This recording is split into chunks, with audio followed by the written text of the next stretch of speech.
Factoring trinomial Japon ta. So, number 1, gisolve na to. Kining number 2, gisolve na ni nato ganina. So, ako lang usbon kay ingon ka wa ka kasabot. Okay, so, tanaw na to. Second degree. So, therefore, this is quadratic. Tulo ka term, 1, 2, 3, trinomial. So, quadratic trinomial. Let us check kung magamit na to itong formula nga perfect square of trinomial. Kaya mas dali raman gamiton ang formula good. So, una na itong i-check is, this is our first term A, this is our B. Diba? So, now, kailangan, para magamit nato itong kaning nga formula, kailangan perfect square ang kani o perfect square pod ang first term. So, is 25 perfect square? Yes. Because we can actually square 5 and it will give you 25. Diba? 5 square is 25. So, perfect square siya. What about 2? Perfect square ba ang 2? Dili. You cannot find any number nga imong i-square, ang answer is 2. So, dili siya perfect square. So, therefore, we cannot use the perfect square of trinomial nga formula. Okay? What we will do is, second option, factoring out. Nangita ta og common nga divisor nga ma-divide na to aning tulo ka term nga will give you a whole number. So, unsa man, ma-divide, we can use 2 actually. So, let us see how it will look like. So, pagawas na to ang 2. Then, here, x square minus 15a, ba? 30 divided by 2 is 15. Plus 25 divided by 2 is 12.5. Pag inani na gani, you cannot use this katong factoring out. So, another option, using the quadratic equation. Okay? Quadratic equation. Imo gyapon ning timan-an nga formula.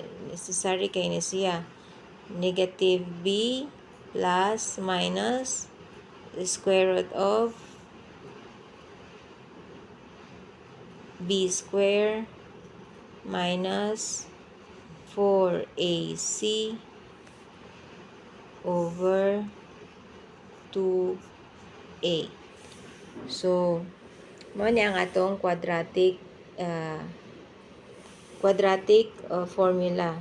Maning quadratic f man ni. So, quadratic formula. So, atong buhaton aning quadratic formula, substitute lang nato ning mga values diri sa imong original equation. Mo ni ang atong a, mo ni ang b, mo ni ato ang c. Okay? But before anything else, unahon sa ninyo check ang kaning sa sulod. To check if you are dealing with a rational or irrational na number. Rational gani is kung imong i-square, square root, you will get a whole number. Ang irrational, kung imong i-square root, ang answer is never ending. Like for example, square root of 2.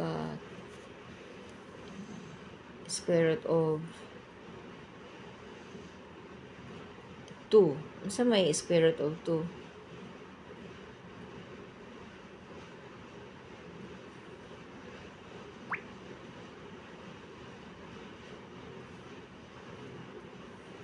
One 1.4142135623. Ang point niya walay katapusan kung imo i-calculate. So, ang kanang 2, square root of 2 actually is irrational number. Okay? But if we, for example, square root of 8, say, square root of 4, Square root of 4, ang answer is 2. So, whole number, you got whole number. So, kana siya rational number. Then, you can proceed using the quadratic equation. Okay? So, check sa nato ning sulod. Kung dili gani siya whole number, then ayaw nagpadayon. Ingnon na lang dahil mo cannot be factored. Okay? So, ang atong B is 30. 30 square. Substitute na ha, minus. Ang atong A is how much? 2 times the 4. Ang sa formula 4 times 2 times C. 25. So, pila man na siya? 30. 4 times 2 times 25 is 200. Ang 30 square na to is 30 square is 900. So, 900 minus 200 is 700.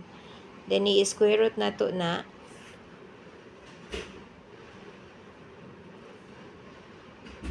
Square root of 700. Ang answer is 26 point something blah blah blah blah blah. Never ending. So, this means this is an irrational number. Irrational. Then, this cannot be factored out. Maka-conclude na ka nga. Di na kang padayon. Irrational. Irrational cannot be factor. Okay, mo na imong answer sa number 2.